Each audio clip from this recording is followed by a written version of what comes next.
Now, we all remember the referendum of a couple of years ago. We all remember what the outcome of it was.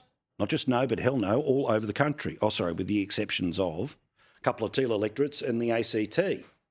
We know what the result of all of that was. And we also remember that one of the reasons why people were so annoyed that the whole thing took place was because it apparently cost the best part of $5.4 billion to actually stage. I double-checked this afternoon. The Australian Electoral Commission has got up the cost of every by-election, every federal election, every referendum that we've ever had. The one a couple of years ago was $411 million. This was for a yes-no question. Well, believe it or not, the Prime Minister is openly talking about having another referendum, one that not many Australians are all that psyched about, and one that I'm not imagining is going to be automatically supported by the Australian people. He made that announcement today. The beginnings of a process which could lead to more politicians and longer terms in the parliament. Currently, roughly 3 years, but it's not a fixed term, and we've got that whole willy won't he nonsense about elections that played out earlier this year. Instead, the Prime Minister, desperate to hold on to the power that he believes he will have for the rest of his life, wants it in bigger and longer chunks. In fact, he would like it to move to fixed 4-year terms. Now, of course, that would mean that the average politician would get to add an extra $200,000, or in his case, $600,000. It would mean we would go from 6-year terms for senators like Lydia Thorpe to potentially 8-year terms for people like Lydia Thorpe, who freshly re-elected, remember, ran away from the Greens, and we now have to still put up with her up until the next election when she claims she's not going to run. But I think we all know she'll probably find a way to keep on running. Here is the Prime Minister today talking about why Australia should change its constitution, have a referendum to guarantee politicians like himself can earn more money. I support fixed 4-year terms, always have. Referendums are pretty hard to carry in this country, and opportunism kicks in. I made clear my government's position, but we support it. If people want to go out there and advocate and build support for it, that would be a sensible thing. Now, part of the building support for it is an inquiry which is to be held by the federal parliament into the last federal election. There is a thing called a Joint Standing Committee on Electoral Matters. It's been around forever, and its job is to turn around and have a look at how to secure our democracy going into the next election.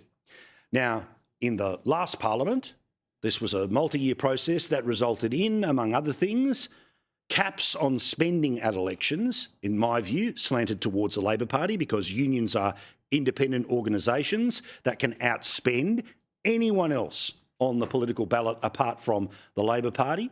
At times, once you put them together, it can be 5-1, 10-1, 15-1. Spending limits on people like the Teals, but of course they were deferred for this election when there was a chance of a hung parliament. But now, with the dominance of the Albanese government, here comes the hammer, which is they would like to have an inquiry into having more federal politicians. The argument is that there are too many people in the country. Geez, I wonder who makes that choice, which now means that there are too few politicians to effectively represent the too many people that, by their own admission, politicians have to represent, particularly in the big cities.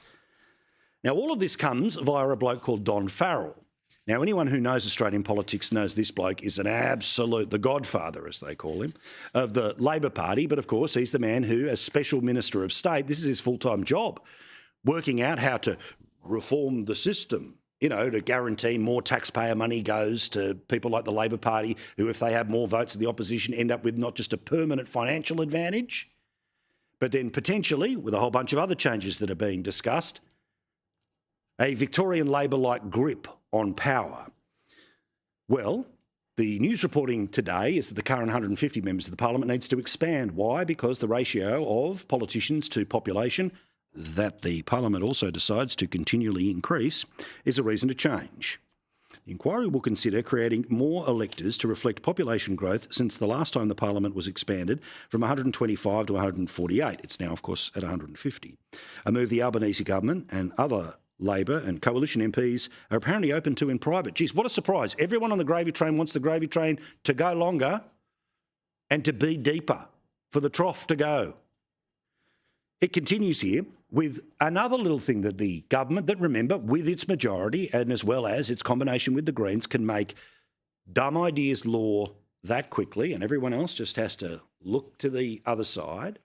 What about this piece today? Unprecedented, weirdest stuff and concerns about Americanisation of the 2025 campaign are to be probed in a review.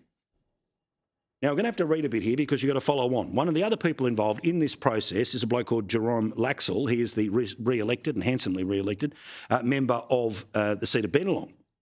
Concerning reports of aggression and intimidation allegedly experienced by voters and electoral workers have prompted a review of the 2025 election by the federal parliament, boosting security around polling places, and concerns about cashed-up, shadowy, hyper-partisan campaign groups are to be probed.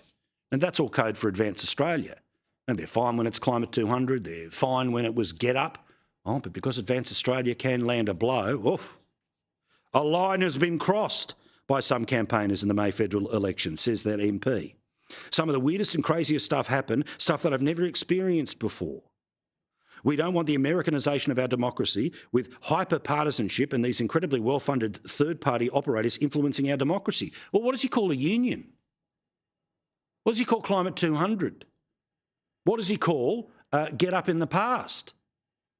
Now, all of this, again, this is like the way when they turn around and say, well, we're going to limit the amount of spending that anyone can do in a federal election because we want to stop Clive Palmer. Oh, but Holmes a Court, good billionaire, Palmer, bad billionaire. This is your democracy being debated, being discussed and being shredded before your very eyes.